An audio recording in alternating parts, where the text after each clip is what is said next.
Government is not the solution to our problem. Government is the problem. We can meet our destiny to build a land here that will be for all mankind a shining city on a hill. You're listening to the Liberty Brothers Radio Show, only on Revolution Radio.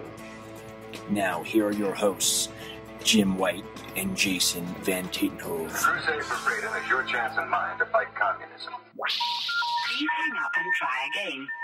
Hello, and welcome once again to the Liberty Brothers Radio Show. I am, once again, your host, Jason Van Tatenhove, along with my co-host, Jim White. How you doing, Jim?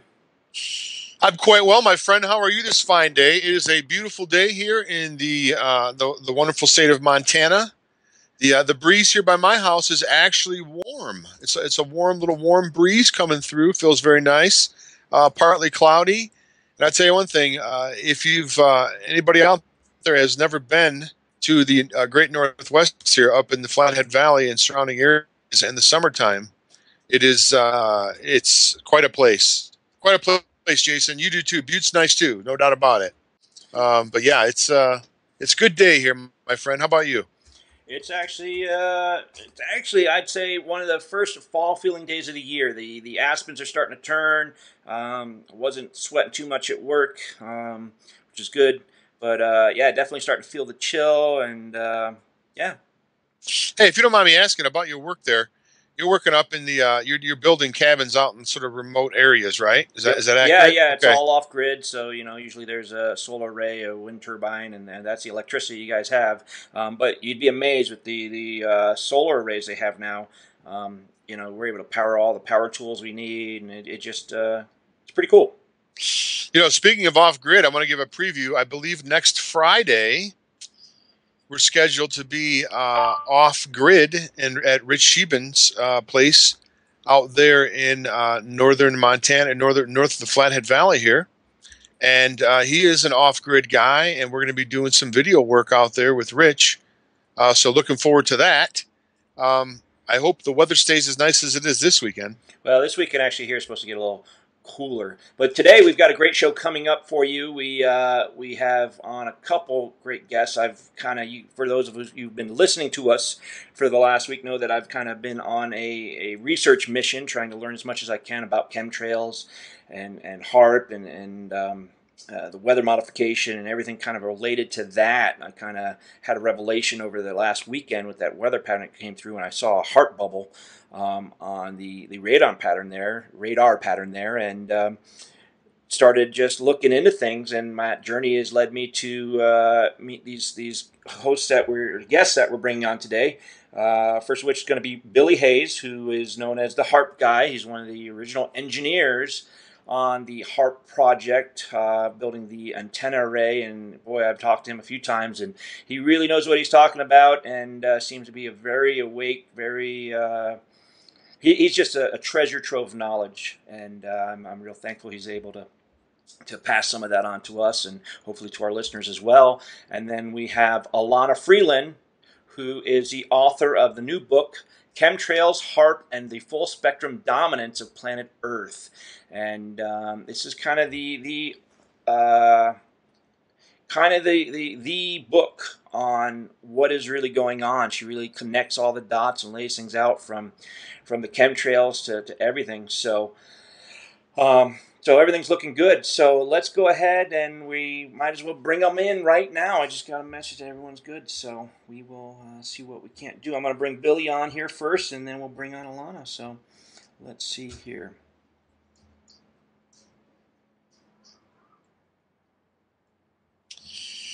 Wow. Excellent work, Jason. Excellent work. Sounds like I'm very excited. Very excited about the show today. All right. Well, we've got Billy on with us, and hold on, Billy. Are you there? I'm here. Awesome. I'll be muted. Okay, I'm going to go ahead and bring Elana on, and we'll be good to go.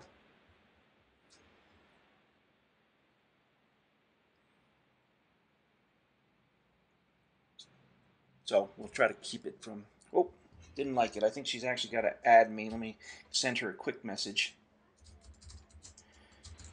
I'll drag her in. I'll drag her in. That'd be great. Thanks, Billy. All right, while we're waiting for Elana to come on, we're getting her on just before she's about to start on a book tour, which she's going to be starting on September 10th in Dallas, New Mexico, and will continue through Santa Fe, Camp Love Wave, Dusmar, California, Shasta, Ashland, Oregon, Grass Pass, Bend, Oregon, Sisters, Oregon, and then the Global March Against Chemtrails is where I think it's ending up. So if you are in any of those areas, definitely check out the book signing. Billy, welcome to the show today. Thanks so much for joining us. This is Jim. Hi, Jim. How are you doing today? Well, Elana just popped back out. I just had her online. Gotta love Skype with live radio. Well, we'll continue to try to get her on. While we do that, maybe, Billy, you can... I know there's so much more to you than the intro I had given. So if you could please, in your own words, kind of describe your background as best you can, and what you would like to tell our listeners about yourself, and how you came about having the knowledge that you do about the HAARP systems and whatnot. Okay, well, when I was a kid, I was a boy of troubles. I got involved into a school for boys at Marianna, Florida, which is now termed the White House Boys. And it was a detention school for boys, or we had a different word for it in those days. And this school was set up to profile young men that were under their care. And in previous days, this school had a bunch of boys that just turned up missing. And we tried to open up cases of searching for these boys. Nowadays, my principal at that time got me out of the program, but in doing so, I had already been profiled and was already part of the program, which we didn't understand in those days. But at that school, during the last 2 years, they have dug up some 50 graves so far, identified as boys missing at that school. And that school was part of the MK Ultra profiling system. And it's just a matter of information not released yet. You can look it up. It's called the Marianna White House Boys. You can see my picture as a little dude of 12 years old back in those days. But due to my affiliation on base at Eglin Air Force Base, my father was in charge of the construction and communications at a salt called C6, which is now called the Space Fence. And my indoctrination into being a cleaner back in those days was taken there with a company called Vitrol on base at Eglin. And I did not know, I did not understand that I was part of a very unique system within the government. My life was nothing but this program, and this program was so compartmentalized that you never knew really what was going on in the world outside the world they put in front of you. So I didn't realize the things that I was involved in were part of they weren't normal. It wasn't like, my life was not like the normal life. Excuse me, I have to take a short medical break here for a second. No problem, Billy. All right, well, we'll continue to try to bring Elana on as well. I'm messaging her through Skype, so hopefully we will have her on or have her call in and can move forward with that. So I'll go ahead and put a promo up from the publisher, it's a quick video promo of the book that Elana has written, and we'll get that up into the chat room for you guys. You know, Billy, if you're there, it sounds like your life was your life may have been spared by getting you out of that situation there when you were 12. As a matter of fact, Horace B. Kenny, the principal of the high school that I eventually went to, he and my father were totally responsible for exiting me from that program at that time.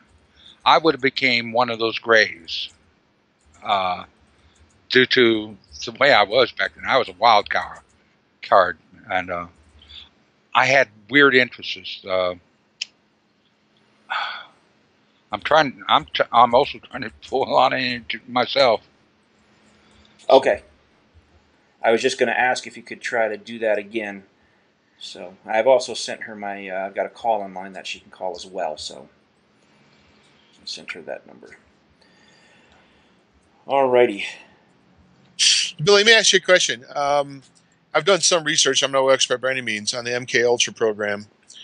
Do you really think that program was completely closed down like it was claimed to be, or do you think that some of the elements of that MK Ultra are still being utilized in modern day? Absolutely. It was never totally closed down. The government does this little trick. They put different names on things. They make different companies. They put it under different pretenses. It's billed through different programs with DARPA. Once it's under DARPA's cover, they can change it to anything. I'll give you, for instance, I never realized that I was part of their program until after Oklahoma City bombing. I was embedded with other companies, legitimate companies that had contracts with the government, and did not realize at that time these companies were being monitored through contracts.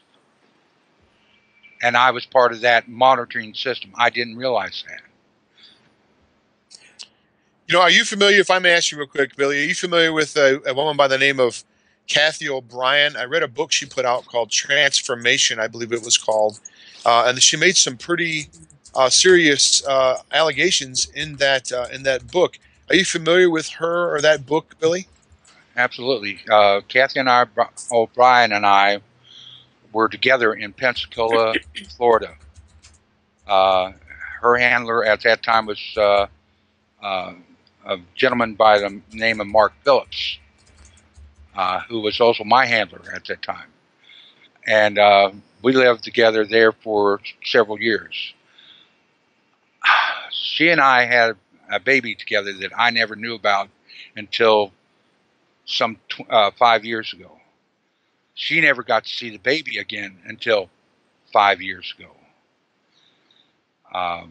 And that was through Mark Phillips. Mark Phillips is now her deprogrammer. You know, some of the claims that were made in there, Billy, about the music industry were just blew me away. I mean, I'd say it made me really think that the world that we think we know or what we see is really a far cry from what really goes on behind the scenes. I tell you, that was a shocking wake-up call to read that book, I have to admit. Yeah, well, you heard it all before. I mean, everything from playing certain records backwards, hearing different things, subliminal messaging, the whole works. I mean, this whole MK Ultra, like I stated before, it's done nothing more than become a different program of higher technology. All right, Billy. Well, I definitely want to return to that, but we do have Elana on the line now. And Elana, welcome to the show. How are you doing today? Hi, thanks. Sorry I didn't hear the ring. But I'm a novice at Skype. Oh, you know, I've been using it for a while, and I still mess it up all the time. So it is pretty much par for course. So not a problem at all. So Elana, thank you so much for coming on the show. Gave you a bit of a brief intro, but I'd like you to maybe tell our listeners a little bit about yourself. And you have a new book that's just come out. I've actually been reading it. And, you know, I just feel it is an incredible book in that it takes all these different parts that, you know, some people may know just a certain part of, may know about the chemtrails, may know about the Morgellons, may know about the, you know, some of the full spectrum dominance items, but you really do a great job of tying it all together and putting it all in one book.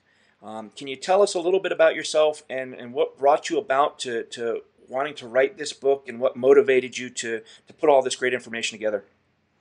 Yes, I actually had been researching chemtrails and HAARP separately for years. I wrote a series of fictional histories about America's what's happened to America since John Kennedy's assassination, and to do that, I had to research for maybe 10 years into what Peter Dale Scott calls deep politics of America. So I already was up to speed, but I had them separate in my mind. And I think the first time I read about chemtrails, about HAARP, was when Nick Begich and Gene Manning wrote their book back in '95. So when Adam Parfrey, the publisher of Feral House, approached me to ask me if I thought I could write a book on chemtrails, he knew I'd researched a lot of things. We'd had some contact through some editing I did for him of James Shelby Downard's life, a book called Carnivals of Life and Death, I think. I think that's the name that Adam chose.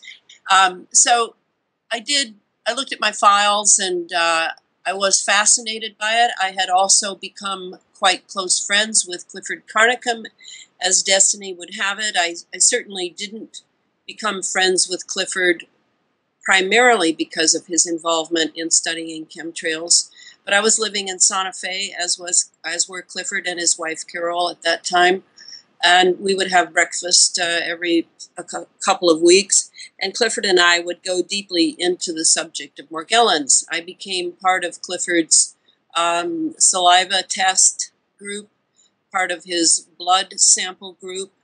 I looked under the microscope and saw the little Morgellons guy sticking its head into my erythrocytes, my red blood cells, and sucking out the iron. Adam knew I knew Clifford, and I assumed that might have been part of the reason that he asked me if I thought I could write the book. So I spent a year and a half doing the research. A lot of it, as you know, is on the web because this is really as we used to call it in journalism, a breaking story. And so I was able to reread all the books that were out, which weren't that many. Will Thomas's Chemtrails Confirmed. I reread Nick and Gene's book. I read Jerry Smith's books, one on HAARP and one on weather warfare. I read a series of essays on the web, and I already had collected quite a bit of data, so I began to put the story together. And I have my own research technique. I have a master's in historiography, and I began to see how closely intertwined chemtrails and HAARP, the HAARP tech, not the installation in Gakona, Alaska alone. That's only one tiny installation. There are many, many installations, and so, as Billy knows better than I. But I put them together and began to weave a story that had, at that point, really been sort of scattered all over the internet, sort of like Osiris's body, making no pun on the word ISIS now, which has come back into the press. So once that was done, and I was able to do a few revisions, the book went to press and came out in June, and it's been selling very, very well. I'm getting ready to do a book tour right now, next month. We mentioned that a little bit before you came on. We talked about some of the dates and places that you'll be. How has the response been? I know I was able to just download it on my iPad and read it there. It seems like it's got such great information that they might want to suppress it a bit. Have you had any problems with that? Well, I don't think it's the time for that. I mean, there was a time in the 90s when there was a lot of paranoia and a real lid was being put on the whole HAARP subject. I've told the story on other radio interviews about when I was reading Nick and Jean's book and was at a substitute teaching job up here in the Pacific Northwest near a joint base, a joint Army and Air Force base. And at the table in the faculty lounge, 2 male teachers sat down, and there was another woman sitting at the table who never raised her face to my knowledge. And these 2 men asked me what I was reading. It looked interesting. They saw the cover of the book, and I began to tell them the little tiny bit I knew about HAARP at that point. And then that was that. But the next day, I had an Army chopper over my roof that stayed up there for about 5 minutes. And I assumed that it was after that that my phone began to have one of those click-click taps, and my life became a little bit of too much of a fishbowl for me. So now, this is what, 10 years later, this is 20 years later, it's a done deal. It's really a done deal. So I don't have the level of paranoia that I once had by sticking my nose into some of these national security issues. I think now I even may have done the powers that be, and that would be, in my mind, the U.S. Air Force, the U.S. Navy, and certainly all the intelligence community and the military-industrial complex. I may have done them a favor by consolidating all the information so that people can be informed of some of the core issues that are already in the air. So I don't think it's, well, I could be surprised. Where's some wood I can knock on? I think that I've written what I call a meat and potatoes book. It is the go-to answer book for some of the simple questions that come up from people and the scoffing that comes up about being a conspiracy theorist. There are over 600 footnotes in the book. I admit I probably overdid it, but I really wanted to make it very clear that this is a serious issue. Many of the documents that I quote in the book are military source. They're open source. They're on the net. You can read them. All of them, of course, use the future tense as if we will be doing this, the same way that all the geoengineering people like David Keith and Caldera are saying. They're all saying, well, we may have to do this. I think just recently it's begun to come out that some geoengineering, some aerosols are actually in the air, are happening. So slowly they're creeping out with the story. And in the book, as I say, it's meat and potatoes.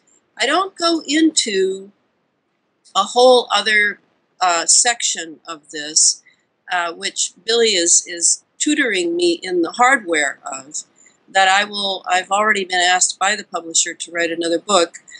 He took 2 chapters out of this book that he felt would be just too overwhelming given all the material I had already presented. And those will be the core of the next book, in which I really thoroughly look at the most crucial aspect of this whole thing, is the ionized atmosphere that is being used for communications of many colors, many stripes, by the military and intelligence for the sake of what I consider to be a transhumanist future.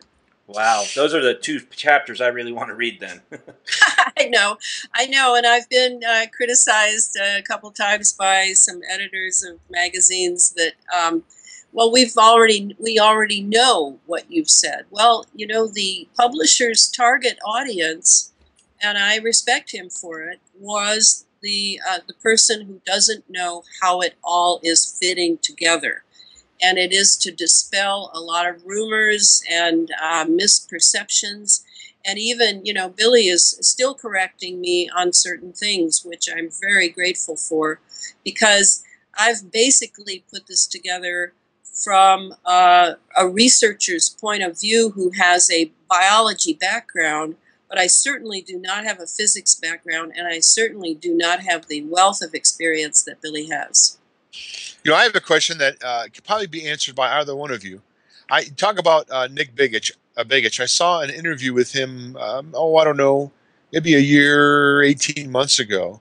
And if I remember correctly in the interview, he was talking about HAARP, and I like him. I like Nick Begich. He had said, if I remember correctly, and you can correct me if I'm wrong, that they can actually, with HAARP, they can actually, I guess, implant stuff inside people's skull, inside their head. If I remember, is that accurate? Are you familiar with that at all? Either one of you? Subliminal suggestions is what you're talking about, and yeah, it's a very feasible thing. The military has been working on it since early '60s. It was part of a program at Herbert Field, which is part of Eglin Air Force Base. Their psychology psych department maintains that they work with subliminal suggestions via radio waves. And that is part of the old HAARPing program, was part of the experimentalism. Everybody has to understand, HAARP was an experiment, and now it's no longer HAARP. Now the experiment is over, although there are functions of HAARP that are still negotiable by colleges. MIT is one of the biggest ones who wants in on taking this further. The things that came out of HAARP, the technology that came out, the Kokona system, is just bewildering. It just went from the ideal of tomography for ARCO, which was Bernard Easton's, he was president of that company at one time, in searching for minerals within the realm of Alaska. It turned out a worldwide coverage of not only that, but other things, of being able to see into the ground, to see into under the water, to see things in the sky beyond radar, from over the horizon type radar systems. And it just continued. It continued from one thing into another. They realized they could ionize the atmosphere to the point they could use the atmosphere as an amplifier, just like a vacuum tube amplifier, that they could increase what power they were using until not gigawatts, but it would come down to terawatts of power. Now, Billy, for our listeners, can you break down kind of the beginning of the HAARP program, kind of talk about what they originally intended it for, and then I know that HAARP these days is considered fairly old. It's kind of a few generations back compared to some of the new systems they're bringing online now. Can you talk a little bit about what HAARP originally was and what they've been using it for, and then move into what we're dealing with these days, which kind of goes far beyond what they were originally doing, if I'm thinking correctly? Okay, well, in the mid 80s, Bernard Eastland filed several patents to follow up on his introduction to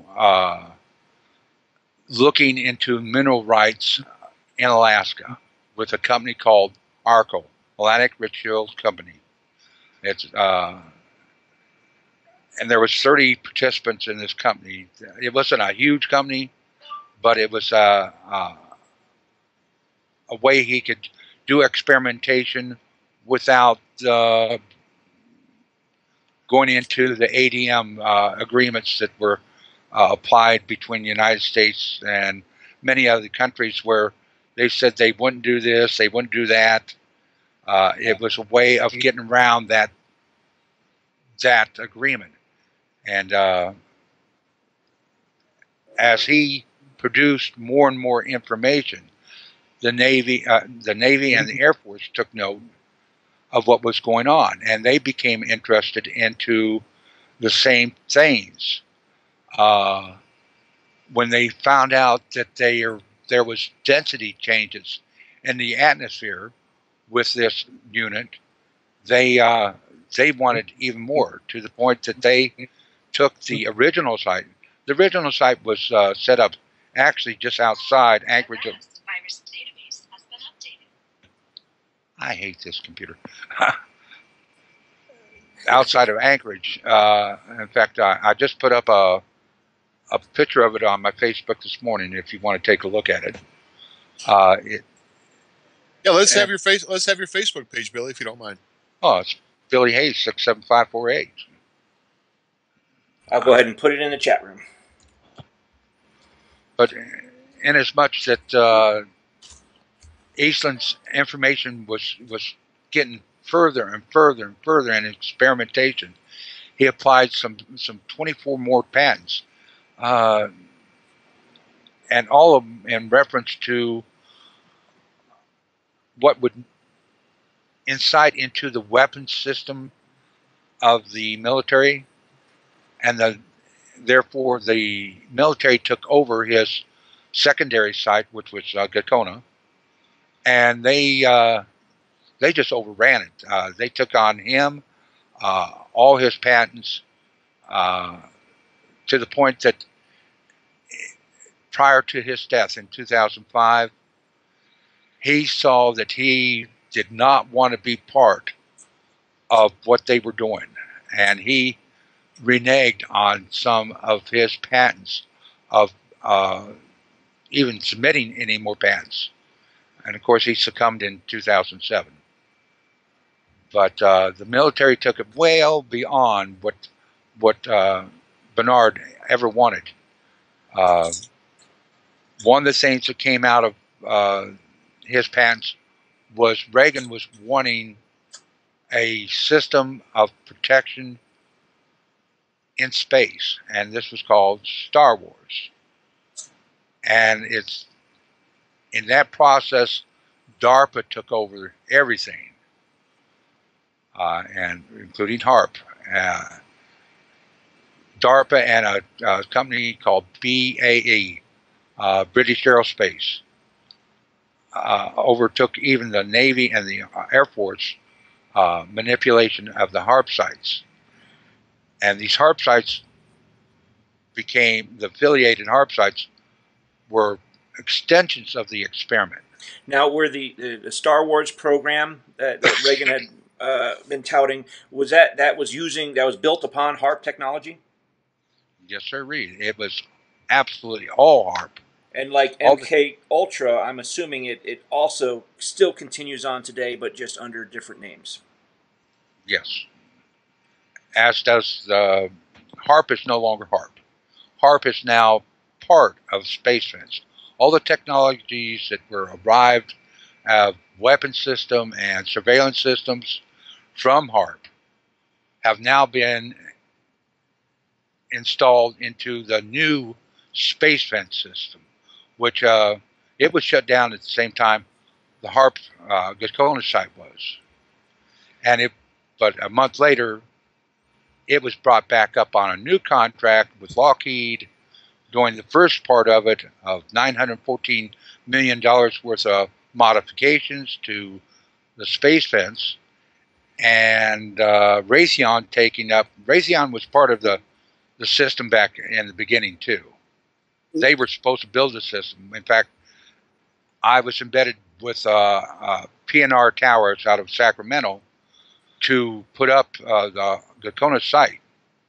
All the antennas and all the rigging and everything, that was where I went into spending time up there myself. But Raytheon had started taking over the system, but then it was turned over to BAE. And both of you are probably familiar with a gentleman by the name of Ben Livingston. I believe he's basically the father of weather weapons. And I've heard him interviewed, and he said back even in the Vietnam War, they can make it rain for 3 days straight. Now, my question is, especially with the Fukushima and the hurricane that hit New York, I believe a couple of years ago, a lot of people make claims when that stuff happens that it was HAARP technology. That's almost one of the first things. Anytime there's a type of an earthquake or a natural disaster, that's always brought up immediately. Was it HAARP? Was it HAARP? Do they have the kind of capabilities with HAARP to cause earthquakes like that in specific areas, or manage hurricanes to the point where they can literally steer them or direct them? Are they that advanced? Do you know? And Absolutely. absolutely right. And Billy, you can talk about that too. But in the Chemtrails HAARP book, I spend a big chapter on 4 of the major events. That would be the Fukushima, the Christchurch, New Zealand, the Katrina, and the Hurricane Sandy on the East Coast. And these are tied in. The ability to steer the jet stream and to lay chemtrails along the edge of the storm system and quicken it electromagnetically is really how disaster capitalism is. I think the plan is to extend capitalism as it begins to sink with disasters. And certainly weather derivatives on Wall Street is booming via insider traders who are in touch with Monsanto and the military-industrial complex that's running HAARP system on that level. This is not the space fence level. This is the weather steering level. It's a huge moneymaker right now. And as you notice, this season so far has been pretty quiescent in many ways. What we have now is, I mean, the way I look at it in the book is that they're still in an experimental phase of running the weather and seeing what does what and making many measurements in the lower atmosphere and the upper atmosphere. It's an ongoing process of learning for them. And this summer has, where I'm living anyway, has been particularly hot and absolutely dry in the Pacific Northwest.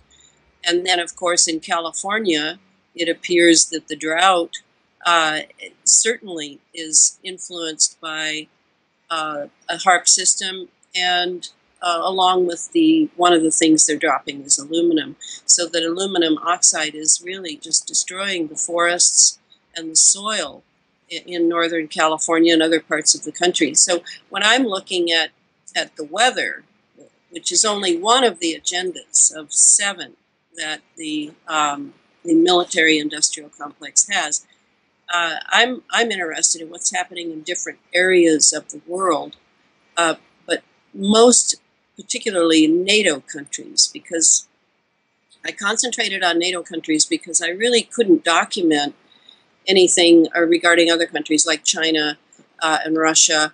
But I do know that NATO countries, it's part of joining is that you are now chemmed. And so, Billy, what did you think about that question, about the weather systems?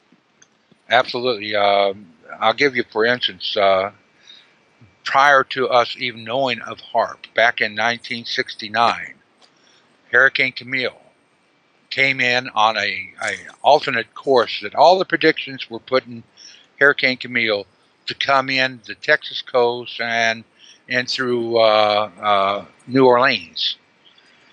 It got offshore by 100 miles, and suddenly, after firing up the new radar sites at Dobbins Air Force Base in Georgia, at Eglin Air Force Base, which was C6, the site that I worked with, and several other super radar sites, all of a sudden, with the ideal of going out and dumping chemicals into this hurricane, all of a sudden the hurricane made a disastrous turn and came into the Gulf Coast near Biloxi, Mississippi, and all the way up through Hattiesburg. It practically wiped out the whole Gulf Coast. That was the first indications that there was a performance of electronic manipulation into hurricanes. Hurricanes are the most massive electric generator in our world, before and now. It is a massive motor generator system that makes more electrical energy than anything we know on this earth. So, Billy, And are they actually able to capture that energy that it's generating? Is that kind of what they're doing, or are they just trying to take and place that big electrical storm someplace where it can do damage? Both. Really? You just hit both of them. One thing is to increase or decrease the amplitude of that storm. The other thing is being able to lay out patterns where this storm will have to feed into and negotiate different frontal systems that are already moved in place, like walls, where it actually plays a game of pool of bouncing off and making different parameters of attack into the inland areas. Now we can actually see this in action, right? I mean, if we're watching the NexRad radar systems, I mean, they scrub them to a certain extent, but there are ways to actually see how they're moving these things around, isn't there? Absolutely. If you bring up your NexRad sites, you will see that within 50 miles, there is a manipulated density change within those areas. You can actually see air densities, the ground density of the air on the ground change, and they call it radar noise. Well, it's not radar noise. It is actual density of our atmosphere being changed in those areas.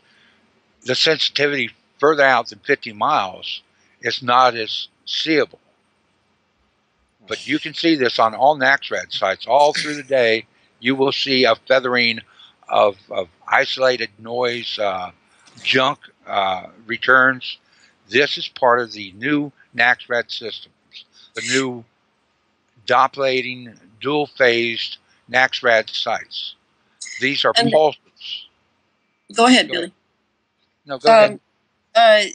The thing that I don't want to lose in this very good conversation on weather and weather engineering is that in the Fukushima case, which was originally brought up, if you look at the political situation that was going on just before that triple event that ended in a terrible nuclear disaster, you will see that one of the first things on the front burner for the Japanese at that time and their new prime minister was to get the American bases out of Japan. And this, to me, in the chapter that I devote to the hurricanes in particular, or typhoons as they're called in the South Pacific, this is how it is. It's being used as a political muscle. And even though its experimentation is still ongoing, it is certainly capable of producing droughts in Iran and storms that can move into tidal waves, and no one wants that to happen to them. And in a way, just as 9/11, I feel, was a demonstration of the power of directed energy weapons, so was Fukushima. On the other side, our old enemy, whose government we completely rebuilt after World War II with MacArthur's help. I think that it is a terrifying prospect to governments of the world to consider that they too could have something like that happen.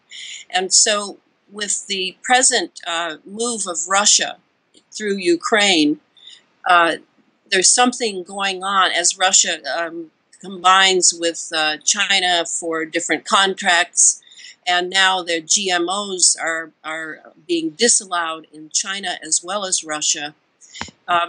There is a move globally to counter the overreaching, unbelievable power that the United States, the powers that be that run this country we live in, have in mind for the future, have in mind to run for the future. And I'm not saying that Russia and China and other companies, I almost said corporation, other countries are not wanting this plum of power on a global scale.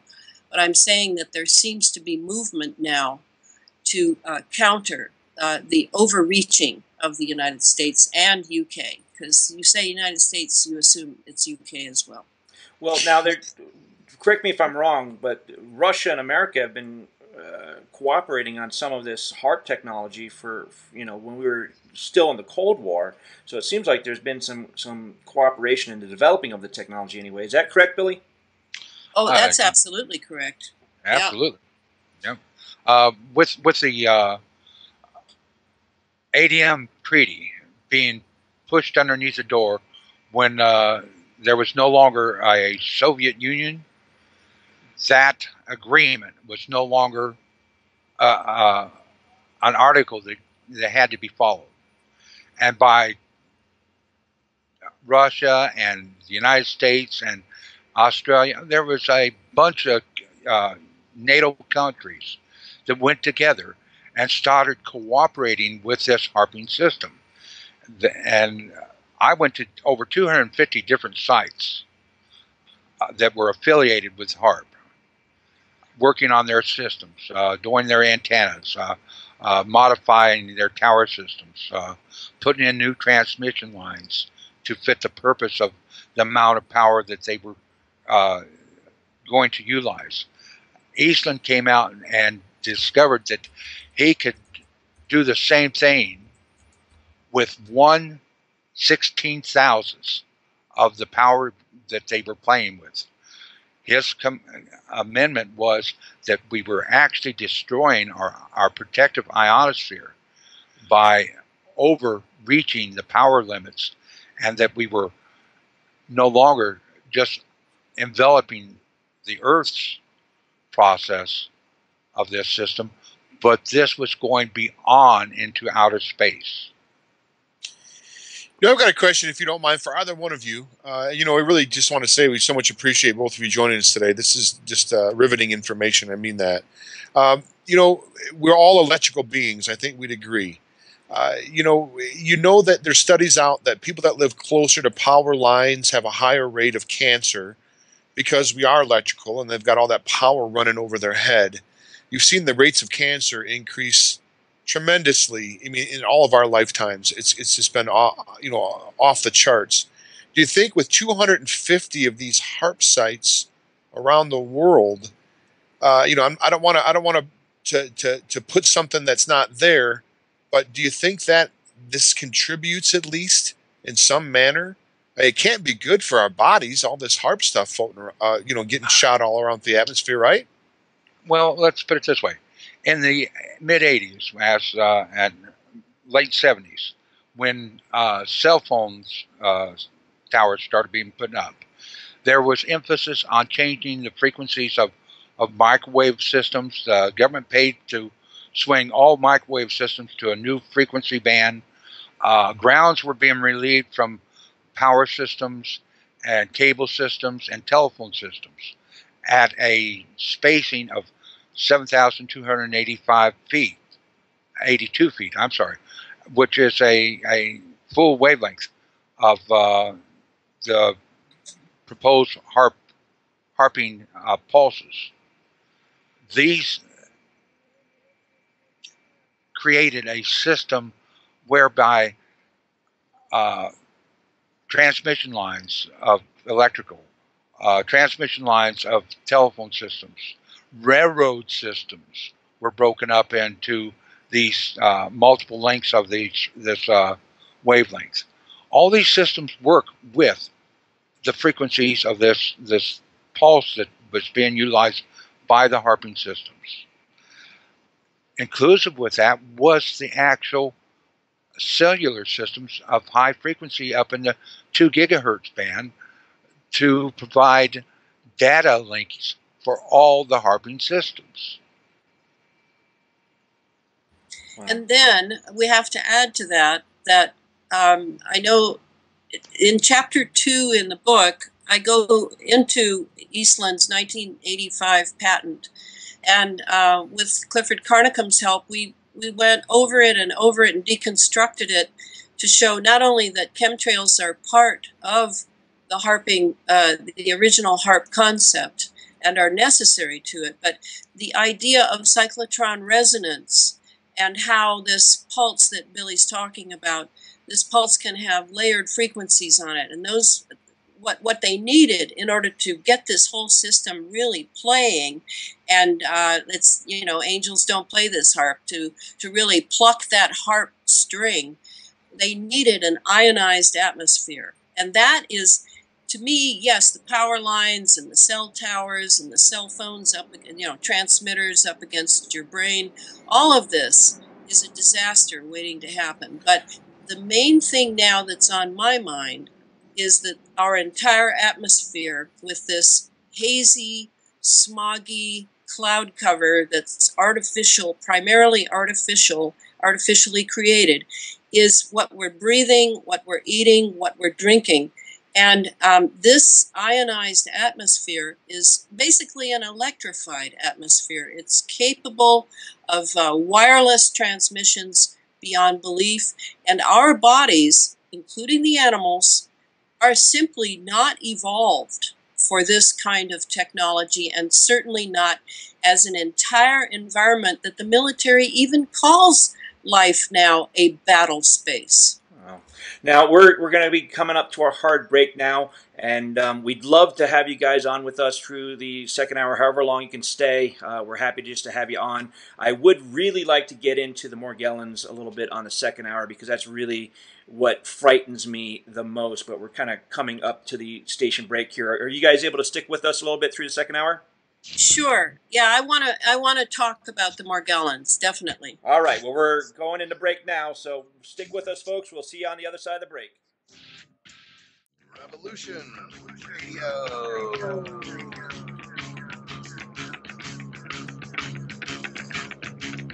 You're listening to Revolution Radio, freedomslips.com, 100% listener-supported radio, and now we return you to your host. All right, and welcome back to Hour 2 of the Liberty Brothers Radio Show. Again, folks, this is listener-supported radio, and you get so much great information here, from Agenda 21 to aliens to HAARP to it all. I mean, it really, you cover the whole spectrum with the different shows that you get here, and we are growing leaps and bounds. But in order to have the servers we need and the space we need, all the bandwidth and whatnot, it takes a certain amount of money, and we've got 5 days left to reach our $1,900 goal this month. We're at $1,637 right now. So please, if you love what you get from Revolution Radio, please do your part. Vote with your wallet. They've got some great items you can buy, from seed vaults and prepping items, med kits, to just donation. Please go to freedomslips.com and click on the donate link, and we greatly appreciate you doing your part to help keep us on the air. So we are back with our two great guests. We are talking about HAARP, chemtrails, mind control, all kinds of very disturbing things. So welcome back to the show, guys. Thanks. I'm here. All right. Well, again, we've got Elana Freeland, who just released a new book, which is entitled Chemtrails, HAARP, and the Full Spectrum Dominance of Planet Earth.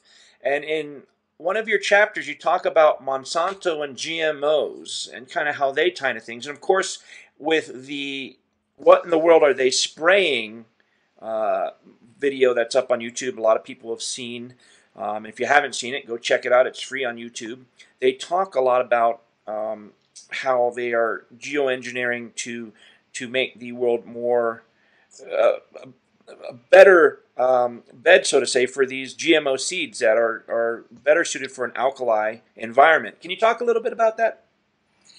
Well, Monsanto, in my estimation, appears to me to be rather like a Raytheon corporation. I mean, everywhere I look, as I study the underbelly of the military-industrial complex, I come across either Raytheon or Monsanto. And people may think that they're in a different business, but they're really not. They're in the business of control of food and control of life. And the two go together.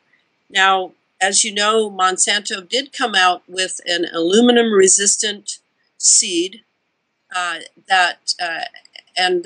fertilizer.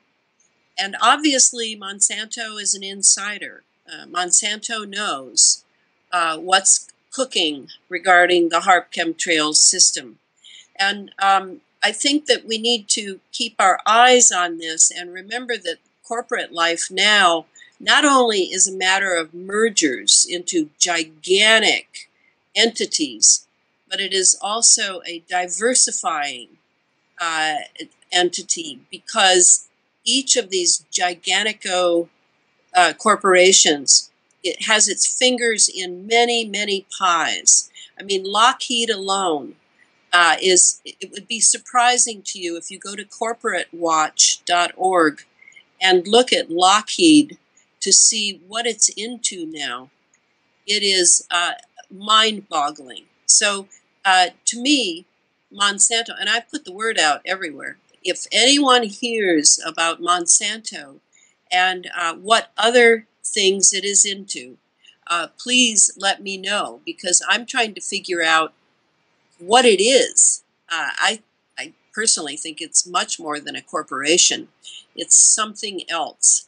And if I sound mysterious, forgive me, but it is mysterious to me, just as Raytheon is mysterious. Raytheon is in charge of huge projects down in Antarctica right now.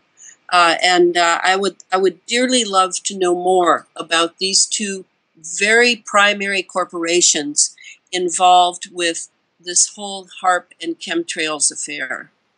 You know, I really thought something was amiss when they did the seed vault. You know, when they locked all those heirloom seeds away, I kind of thought to myself, they're going to try something and they're not sure if it's going to work. And if it wrecks everything, they're going to want to make sure that they got all the original seeds. I mean, am I way off the pale on that, or am I close? No, I think you're absolutely right. And those seeds, as I know it, are in Colorado, in what I call the belly of the beast, and they are locked away. A lot of people have bought land in Colorado. It's as if everyone's sort of avoiding the coastal areas, in my opinion. So there is some sort of, I would go further than saying that there might be errors, which of course there will. Every bid for empire in the history of the world has failed, as you know, eventually. But the price that is paid by all for those ventures is extreme sometimes. And so my question is, do they know that there will be agendas that are going to make the coastal areas different?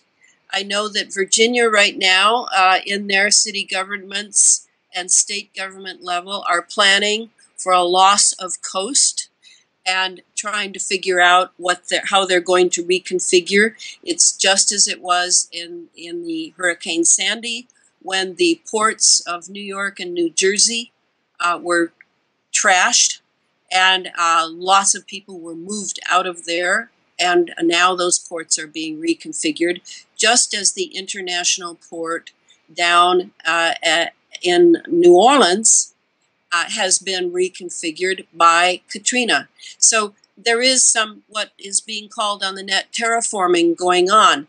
There are some big plans for reconfiguring the Earth, because these people who are doing this believe themselves to be as gods. And they now have the weapon of choice that Tesla never wanted to happen. They now have it in place, and it's all revved up and ready to go. You know, if you look at Agenda 21, real quick, if you look at Agenda 21, how they want to pull people in, you know, into compact cities, and you're talking about wiping out people on the coastline, and by default, if there's nobody on the coastline, they're going to have to move more towards, you know, the quote-unquote flyover states. You know, that sounds like it could be a first step towards this Agenda 21 plan that they have, is moving people away from the shores sort of in closer, more compact. What do you think about that? Oh, definitely. I know Agenda 21 is involved in this because it's coming from that elite level. I mean, just remember that there are those levels of the Council on Foreign Relations, the Bilderbergers, the Trilateral Commission, Carnegie Group. I mean, all of these brain banks and money banks are involved in reconfiguring an Earth for the transhumanist future that will serve the elite class, the tiny elite class, and bring the rest of us into a hive mind of production. I mean, I haven't seen any proof of it, but I could imagine that it would have to do with low use of resources. It's kind of like the very awkward smart meters that they keep trying to put up on people's houses that people now are really sussing out as being what lies behind cancer and illness and nausea. And they are, trying to get rid of them or put aluminum foil around them, etc. I mean, those smart meters are remote controlled, supposedly to just read your meter and see what your energy consumption is, but it can just as well be there to shut off your energy consumption or know exactly what you're using your energy for. Is it the computer? Is it the refrigerator? Because now all these things are going to be made smart, right? They're going to have chips in them that can be communicated with as well, just like the biological hybrids, I like to call them, that are piggybacked onto the polymers coming down on us from the chemtrails that we have all breathed and drunk and eaten and that are in our bloodstream now. They too have microprocessors in them, they have sensors in them, and they can be remotely communicated with. It's like smart dust. Very much like smart dust. In fact, smart dust is the name of the game on the Earth because they have released many, many sensors in smart dust. And I think people need to understand that we are all now petri dishes.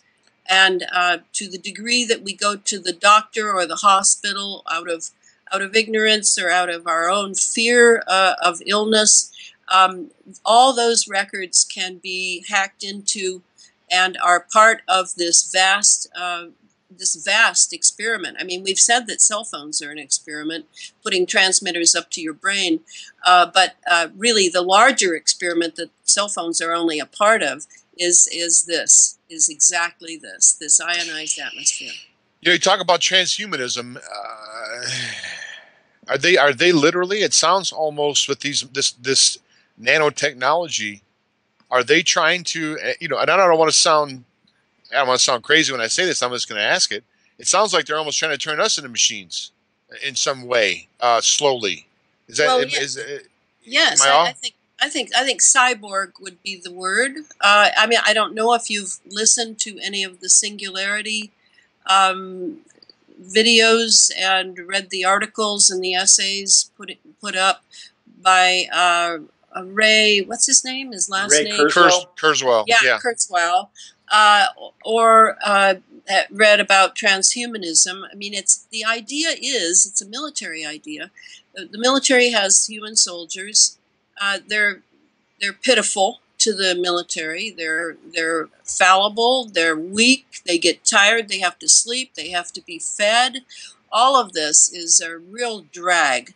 And so if you're going to have warfare forever and you've made the entire Earth your battle space, then what you would be thinking is how to enhance at least your soldiers first and then possibly all of humanity so that you can have them doing something efficient and have them not using up so many resources that you would like to keep available. So I think it totally makes sense. I don't think it sounds paranoid at all, given how cloning is going and how stem cell research is going, how genetic engineering is going. I mean, genetic engineering, if you look at the Wall Street numbers, I mean, it's skyrocketing. Everyone's investing in it because they all know this is the future. But, so I don't think it's paranoid at all. Unfortunately, though, anytime we seem to bring up any of these subjects to try to talk about them in a rational way, you're just labeled as plain crazy. I mean, even just let's move into Morgellon's disease a little bit, since we're talking about the nanotechnology and whatnot. If you look up Morgellon's disease on Wikipedia, it actually says Morgellon's is a condition whose sufferers have delusional belief that they're infested with disease-causing agents described as things like insects, parasites, hairs, or fibers. But in reality, no such things are present. I mean, that's a straight lie. They've got such disinformation out there about this. I mean, it just... Yeah. Can we talk a little... And this, for me, really is the most terrifying aspect of all of this. To think that we all here, at least in the NATO nations, and I would assume around the world, have already been bioengineered, and that we are absolutely have these little nanotechnology things in our bodies, and the people with Morgellons seem to be the ones that are resisting it. Can you talk about Morgellons and its tie into all of this? Sure, because the chapter 8 in the book is entirely devoted to Clifford Carnicom's work, because Clifford has a website at carnicominstitute.org wherein he has hundreds of papers that he's written about everything he's done. He's a painstaking scientist. As I told you, he's a close friend of mine. And I admire that kind of science from my biology undergraduate days. And he has everything there, but it's over. I felt it was overwhelming for people to go to the site. I mean, like, wow, where do I start? I mean, and then the pictures, the photographs of the fibers in the petri dishes, etc. So I sat down and wrote a chapter about his research and had him go over it to make sure that I had said things correctly. And I think Clifford has been working on this problem since the early to mid 90s. And he was living in Santa Fe then, and having to do all of his science experimentation on a shoestring. No one was backing him up. And when I think the first step that was really crucial for him, and I'm not saying it's the only delivery system, by the way, and I underscore that. I have met Morgellons sufferers who have suffered from it for years. And I don't know if Billy's there, but Billy talks about how Morgellons is really what has gotten a lot of his classmates from when he was going to school in Florida and when he was working at Eglin Air Force Base. So Morgellons what it is not a skin pathogen, but because it erupts from the skin, and you can see the little wires with black, I believe they're black, red, and blue heads on them, which all indicate not only geoengineering, but each of those have a different function, Clifford Carnicom has discovered. It is actually a blood-borne pathogen because it has been programmed to eat iron. It loves iron. And what it hates the most is acidity. So all of this was relatively unknown as Clifford was trying to contrive ways to first prove that with a HEPA filter and various other collection containers to determine absolutely that Morgellons was being delivered by chemtrails. And he was able to confirm that, and I sort of give the jump to the chase version in the chapter 8 of the book. And then the next step was basically to see what this little critter really is, what its components are. And at first he was able to finally determine there are 5 basic components to it. But the one that is the most important, he has now had to name on his own, because all of the requests and specimens he has sent to the to the CDC and other agencies, the EPA, all have been ignored, and a year and a half later, sent back to him unanalyzed. So he has named this, what now should be renamed from Morgellons to the cross-domain bacteria. And what he means by that, by naming it cross-domain, is that this little geoengineered critter that we have all breathed in, drunk, and eaten, that has been delivered to us on the backs of polymers sent by chemtrails, these critters cross all 3 domains of human life. And it used to be that we had 7 domains, but those were all narrowed down in the early 70s to 3 domains.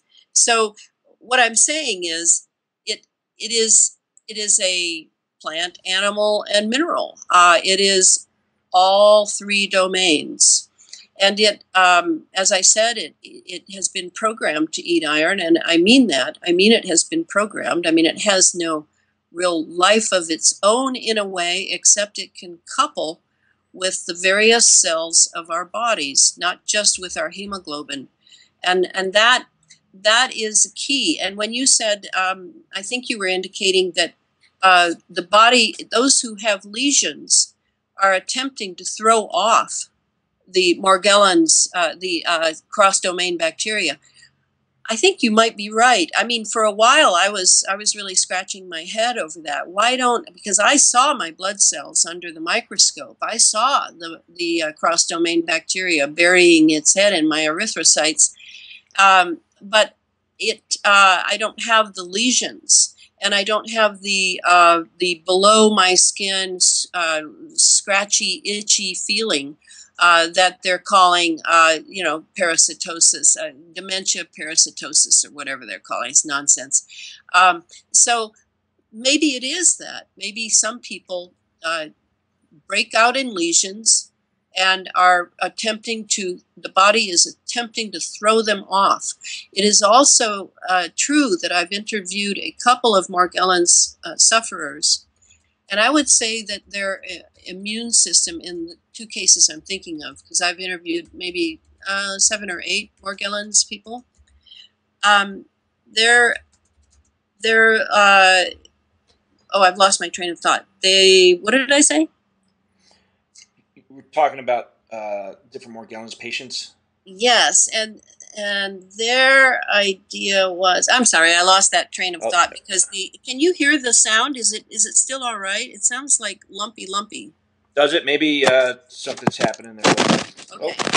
Now I'm beginning to hear it, actually. Okay, so that gives you an idea, and I do have here with me, I have the book, and then I also have Clifford's 6 strategies to counter the cross-domain bacteria. Did you want me to read those? Yeah, actually that feeds right into my next question, so please do. Okay. So, it may be different now. I just visited him last month. He and his wife are living in Idaho now. And I got to see his makeshift laboratory where he must have had, 50 Petri dishes and fish tanks and things going with Morgellons. He now can culture them very easily, and he's working on seeing, like he was doing electrolysis in in the fish tank, to see what can ameliorate them, what can stop them from growth, stop them from reproducing, because they reproduce in an acidic environment like crazy.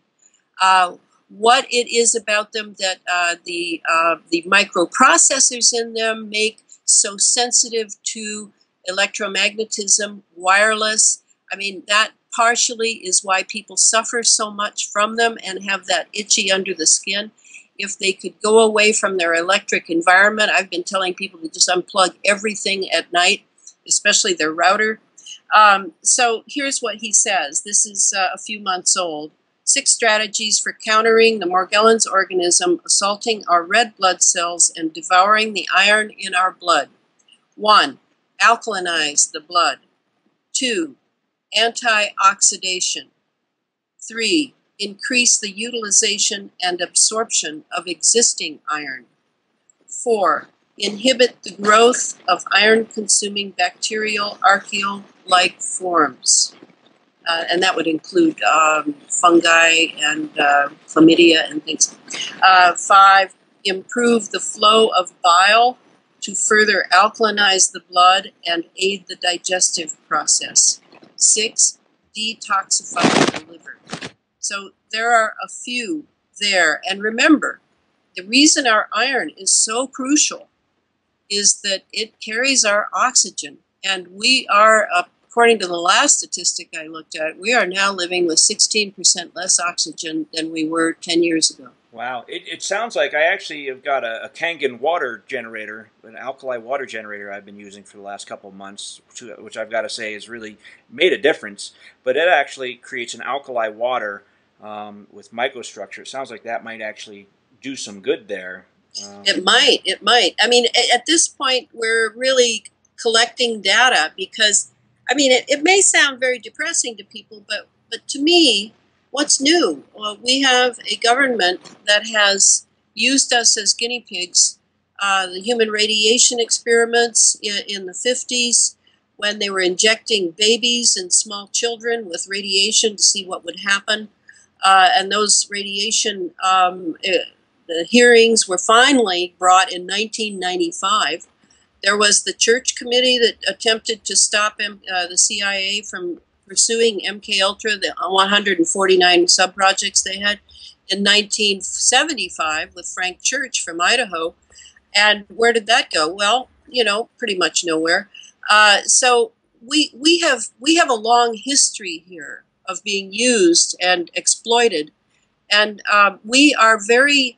you know what I love about Americans? I just recently lived in the UK, and I was so happy to get back to my crazy, violent country. Americans are the best in emergencies. When they realize something is wrong and that they need to act on it, they are excellent in that. And I appeal to Americans to not look at knowledge as not doing anything. We need to understand how this tech works, and there are 7 agendas behind it. I've only named about 3 so far in the last hour and a half. Well, real quick, Elana, let me break in here. We got to let Billy go here shortly, and before he goes, I wanted to ask him, and then we'll come right back to this. Billy, thank you so much for coming on the show. We really appreciate you taking the time. And before we let you go, we were talking a little bit about things we can do. You know, a lot of times a good portion of our show is devoted to prepping and ways we can, you know, try to prepare for things. And honestly, this seems so insurmountable that I kind of lose hope thinking about it. But you would be the guy to know, what can we do to help prepare for what's coming and help protect ourselves and our families from some of these things that are being perpetrated? Elana talked a little bit about it. Can you give us a few pointers before you go, and then tell us about any websites or whatnot you may want to get out to our listeners?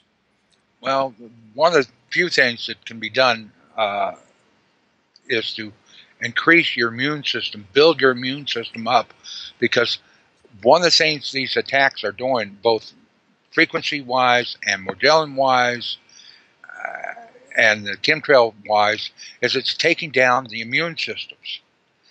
And in order to compensate for that, you have to get into some of these light cleansers and keep your body cleansed, number one. Not to the point, your body needs the minerals that are in it. You have to build those natural minerals that are needed. These people who are thinking that they're protecting themselves with taking great quantities of iodine, they're in for a big surprise. In doing so, you knock down your immune system to other things. You open yourselves not to the radioactive components, but to the immune system itself, diversifying the ideal that you can be attacked by almost anything. And Morgellons worked on defacing your immune system. All right. Well, thank you so much for coming on, Billy. We really appreciate your time, and hopefully we can have you on again sometime. Okay, I got to get ready. I got to go. I got a doctor who wants to look inside me again. All right. Well, good luck Billy, with thanks so everything. much, Billy. Really appreciate you coming on. Okay. All righty. All right. Elana, you still there? Yeah, I'm still here. Okay, Okay. great. I have a question for you if you don't mind. I've always wondered this, and I don't want to sound like a smart aleck when I say this. I really don't know. I mean, the people that spray these things in the air, I mean, they breathe the air as well. I mean, I don't want to sound funny, but do they just go inside when they're spraying chemtrails? Do they live in such an environment that they live sort of in a sealed environment? I mean, they breathe air just like we do. How are they able to not catch some of these same things that we catch? Oh, it's a great question, and it's an important question.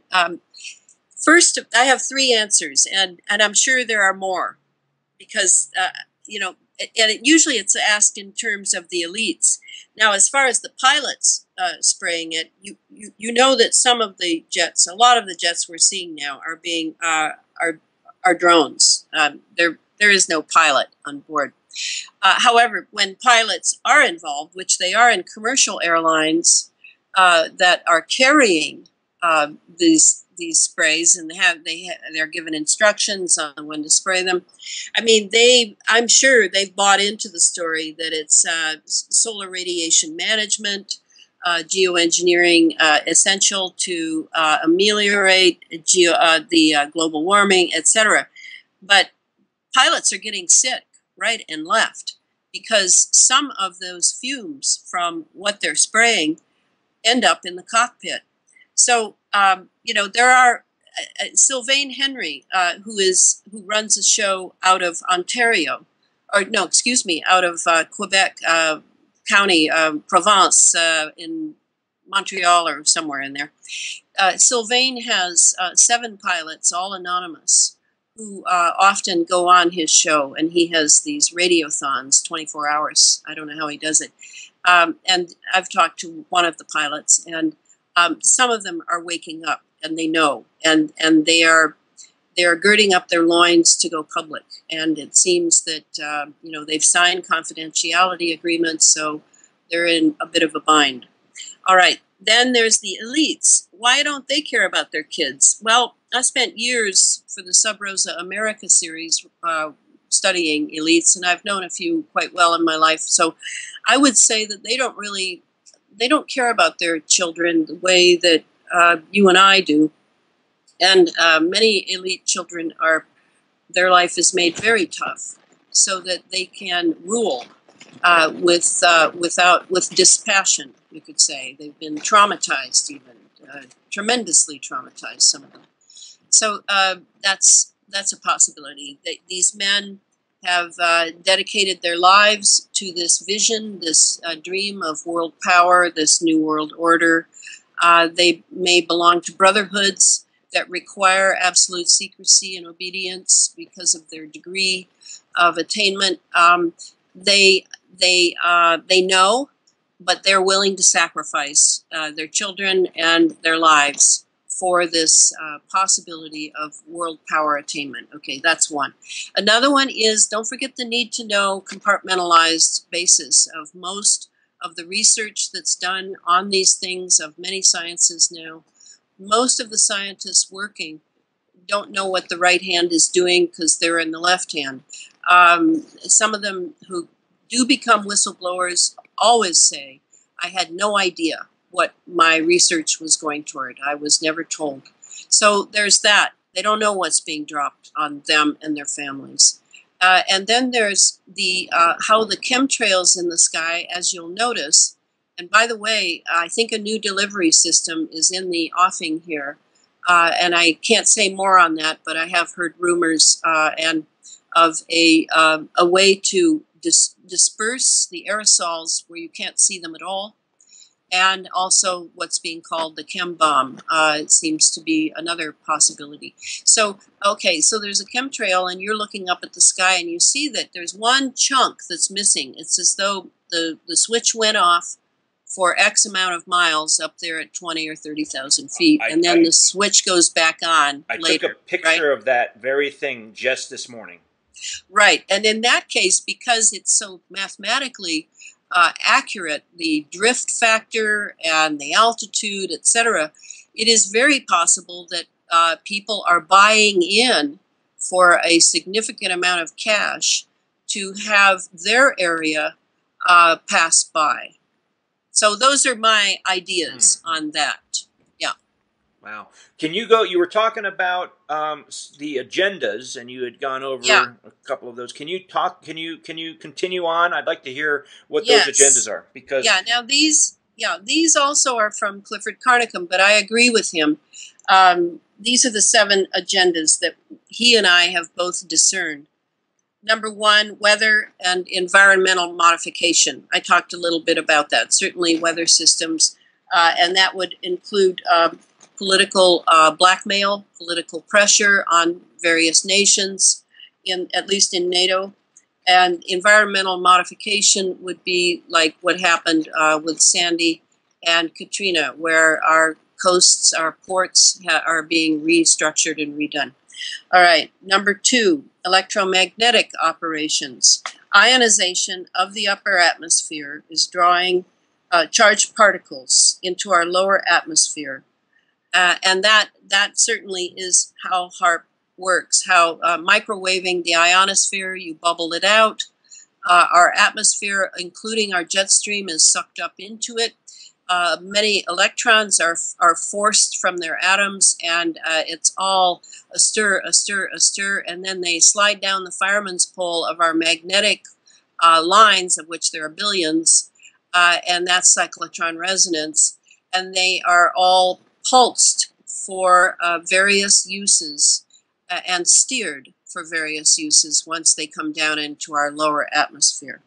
Okay, number 3, military operations. Weapons. Yes, the weather is used as a weapon, and certainly by having an atmosphere that you can communicate wirelessly through with ease 24/7 gives you the advantage of weaponizing your communication systems and giving instructions to drones, etc. Number 4, biological operations. We talked a little about Morgellons. It's certainly not the only biological experiment going on and being piggybacked on the polymers, or however it's being locked into the chemtrail components. But the certainly nanotechnology and smart dust, as you called it, is certainly a huge factor here in biological weapons. I mean, if you have the frequency of a disease, you don't need to broadcast the virus or the bacteria. You simply broadcast the frequency. All right. Number 5. Wait, just a second there. That's a big, huge piece of information there. Does that mean that they can basically either generate the disease, or is it basically it's just going to create the same symptoms using that vibration? Well, everything on Earth has its frequency, right? Ours is the Schumann resonance, 7.83 and hertz. And if you can broadcast a frequency, you can then, yes, stimulate the disease. Yes, that would be how it would work. I mean, I know that we've been taught that everything is due to a virus or bacteria, but what we haven't been taught along with that picture is how our immune system plays into that. And a weakened immune system will become the soil in which anything can be planted. Absolutely. This is the problem. Yeah. And we need to, I mean, that's what I was saying before you had caught Billy before he was going, is that we need to understand that learning, we don't need, most people in America, the last time they had science was in high school. We need to start learning from each other and various books. I mean, my book is maybe a little beginning, but there are many other books that can be read to I don't know about that. I think it's pretty technical. I know there's some things I've had to go back and reread. Yes, I mean, it takes a while to get the hang of this. But once you get the hang of it, you can see that there are things you can understand, and there's things you can't understand. I mean, I'm no plasma physicist, that's for sure, and I'm reading a book on plasma right now, so I can at least implant the ideas, and I'll probably have to reread the book, because I find that the mind, to understand big systems like this kind of science, the electromagnetic science, you need about 3 times, a passover of about 3 times. And then you're like, oh yeah, okay. You make the mental picture. Once you have the mental picture, you've got it. So that's what I strive for too, because I'm not a scientist. Okay, so let me go on to the other 3. The 5th one is planetary geophysical operations, altered plasma, and plasma, by the way, it's the 4th state of matter, and that is what they're deriving from the ionosphere. They're making plasma, and the plasma is able to keep our atmosphere sort of thickened now. It's thickened. It's a medium. It's something that electrons can be moved around in. Altered plasma means dramatic Earth changes via the troposphere and magnetosphere. And as we know now, the magnetosphere is weakened, and we're being told it's only because of a certain solar cycle. I have my doubts about that. It is very difficult sometimes to tell how much is actual, real science that's coming from NASA and NOAA, and what is being disseminated as a disinformation cover story for this tech that's coming online. Okay, that's 5. Now, 6 is surveillance, as Edward Snowden told us, though I'd known about it for 10 years. Everyone on Earth is now under surveillance for the sake of what the military calls C4. And C4 is, according to the military, is command, control, communications, and computers. I actually think that there's another meaning for one of those of the C4, but I don't want to go public with it yet. I have to do a little more research. All right, then the final, 7th one, which you will probably find quite interesting, seems to be to build an atmosphere in which they can detect exotic propulsion systems. Wow. And those exotic propulsion systems can be Earth-created. In other words, when we brought the Nazis over and under paperclip, we certainly brought over their plans for anti-gravity exotic propulsion systems. And it can also mean the plasma, I'm calling it plasma because it seems to fit, the plasma bodies of various ships that we are seeing in our atmosphere as UFOs. So kind of talking about the advanced technology that we may have developed on our own, then also dealing with some of the advanced technology we're seeing that we just simply can't identify, that could either be extraterrestrial or interdimensional. Yes, exactly. That is actually very, very interesting to me.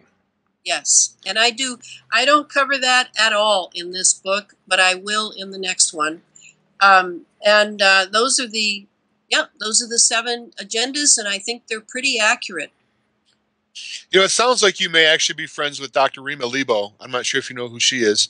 Well, I know of her. No, I'm not friends with her, but I've seen some of her YouTubes.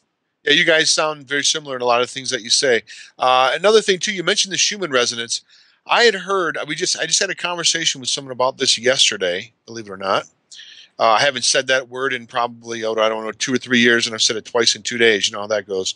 I've heard that it's considered the heartbeat of the Earth from what I've heard, and I heard that speeding up some.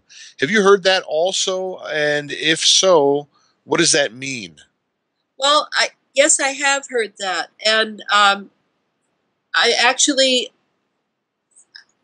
I know that the Schumann resonance, in order to do a transhumanist future, the Schumann resonance is not just the human resonance, it's also the resonance of the entire life of all biological species, So if they were able to change the frequency, change the Schumann frequency, what would that exactly mean? And at this point, I do believe that is in the hopper. I do believe that is exactly what they want to do. And they are still experimenting with that. I mean, right now, one of the pulses we're getting, let's see if I can find it real quick. Clifford Carnicom went through this in the chapter where I cover Bernard Eastland's patent. And Eastland mentioned cyclotron resonance many times. So again, I'll remind you what I said.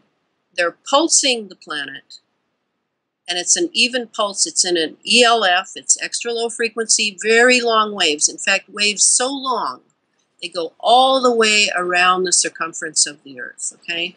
So that's a done deal. They have to keep the atmosphere ionized in order to do that, which is why they're spending billions on chemtrails. And I mean, we haven't even talked about where those finances are from, but you may have had James P. Farrell on your show where he talks about breakaway civilizations. I found his book very interesting.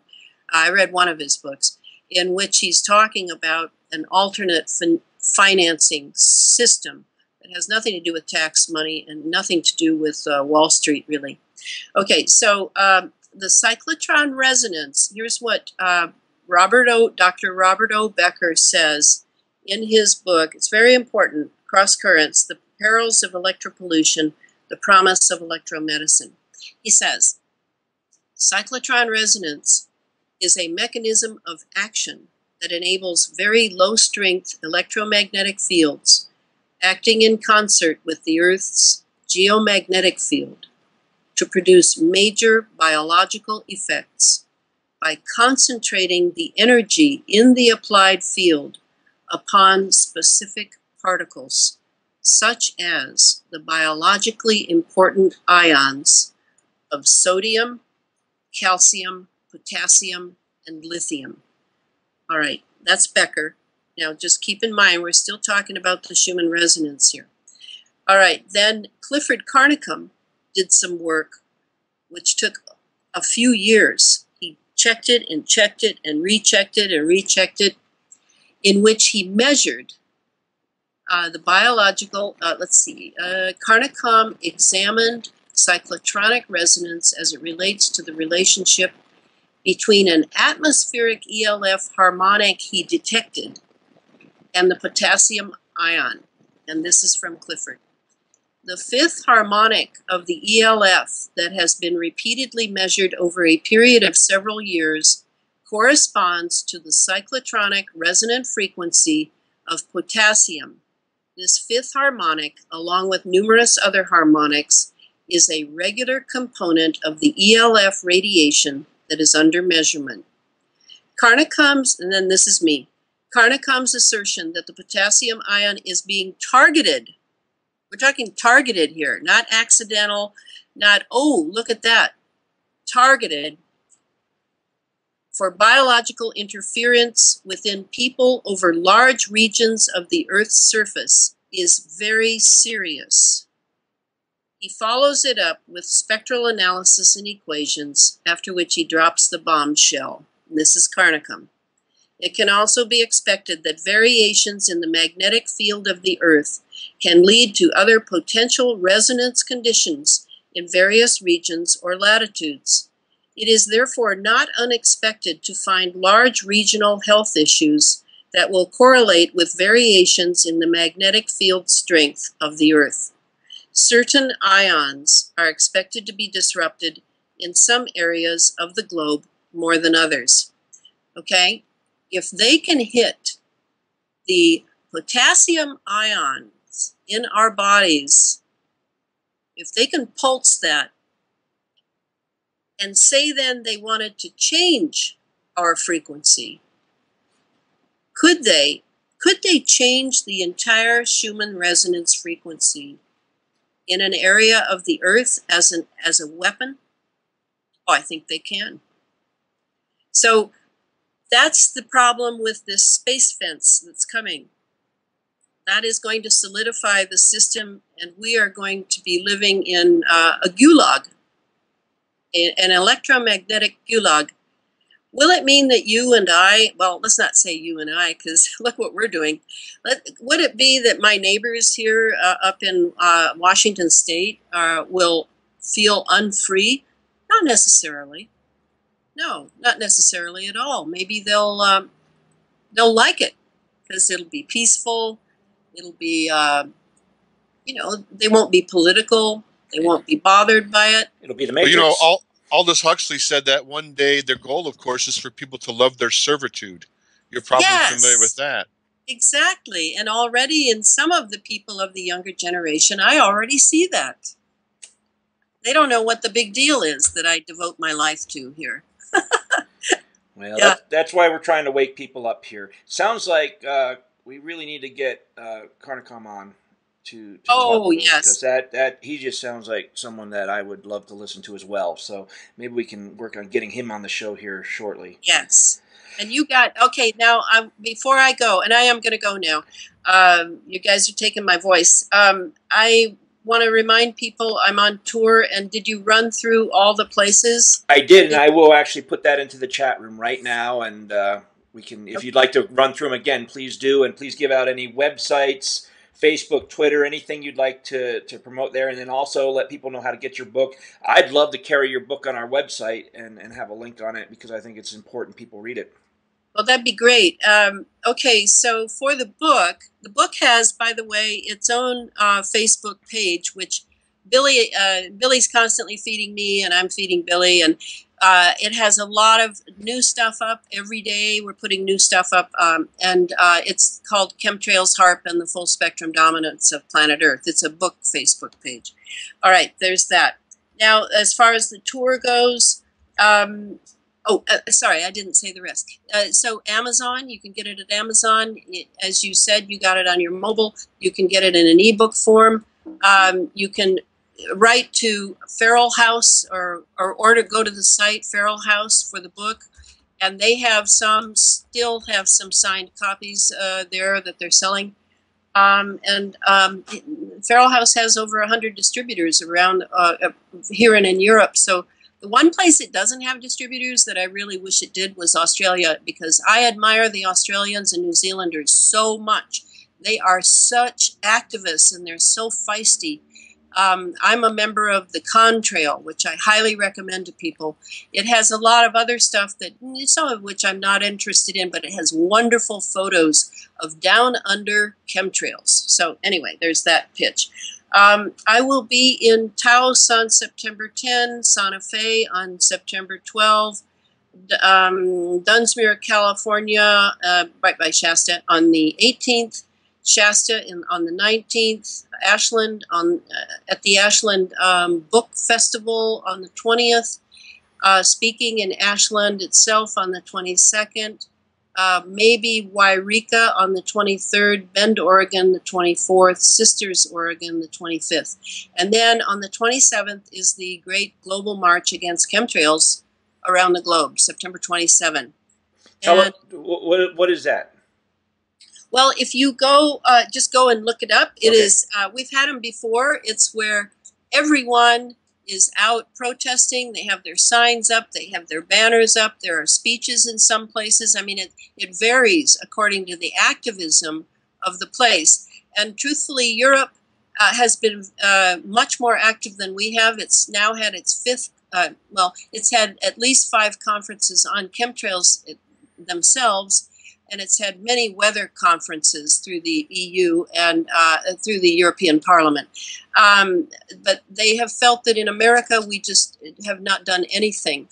And our problem in America is that we're such a large nation, and we are all we're networking. And we're networking pretty well through the internet, but we're not really centralizing in any way that, Dane Wigington goes everywhere and speaks. And is fanning the flames of the fire, right? And I guess that's what I'm going to be doing as well. But what we really could use is a little more centralization of some sort, so that we really know what the right hand and left hand are doing.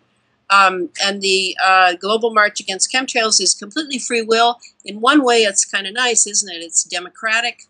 It's go for it. Do what you are going to do, where you're going to do it, and then publicize it on the internet. That's where we're at now. Okay. And the book coming out was a great, was great, I don't know, a happiness to the Europeans that I have been in touch with for years, who have been waiting, and have been very frustrated with me and others for not doing anything, quote unquote. And now at least they can't criticize me for that. And I think that's all I have. I don't have a website yet for the book.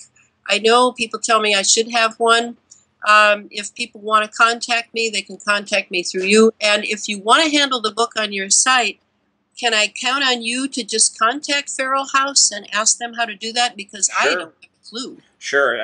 We can either do it through Amazon or we can do it directly through them. So we'll figure out how we can do that. I'll make contact. Okay, great. And I appreciate that. I'll shoot you an email after this show, and we'll talk about it a little bit. So thank you so much for your time, and really thank you so much for putting the time in to do this book, because it's really important we get this information out.